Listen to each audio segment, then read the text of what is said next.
যে প্রশ্ন একটা হচ্ছে যে আমাদের মূল লক্ষ্য কি টিকিটের প্রাইস কমানো কিনা। আমি আমি আগেই আপনাদেরকে বলেছি টিকিটের প্রাইস কমানো আমাদের লক্ষ্য না। আমাদের লক্ষ্য হচ্ছে টিকিটের প্রাইস যুক্তিকরণ করা। যে টিকিটের প্রাইস বর্তমানে যেটা আছে এটা একটা সম্পূর্ণ অযৌক্তিক মূল্যের টিকিট, মানে যারা প্যাসেঞ্জার আছেন তারা কিনেন। আমরা যৌক্তিক মূল্যের টিকিটের ক্রয় বিক্রয় চাই। কোনো মূল্য কমানো বা বাড়ানো আমাদের আসলে লক্ষ্য না।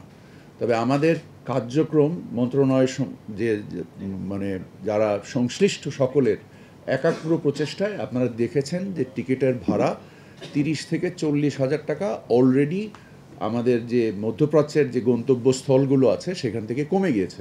এটা একেবারেই স্পষ্ট, আপনারা নিজেরাও জানেন।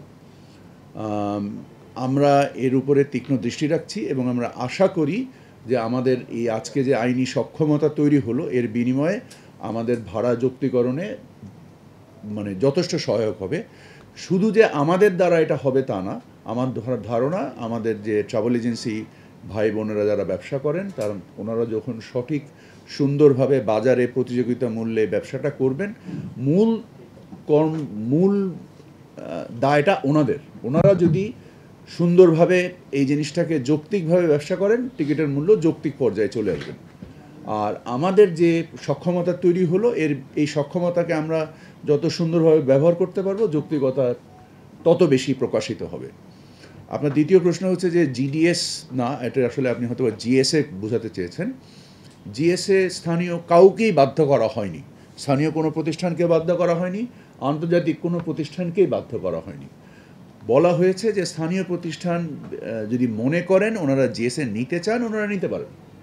সো এখানে আইনি যে বাধ্যবাধকতাটা ছিল যে আমাদের জিএসএ নিতেই হবে, এই বাধ্যবাধকতা সরিয়ে আমরা এটাকে অপশনাল বা অপশনাল বাংলা ঐচ্ছিক, আমরা জিনিসটাকে ঐচ্ছিক করে দিয়েছি।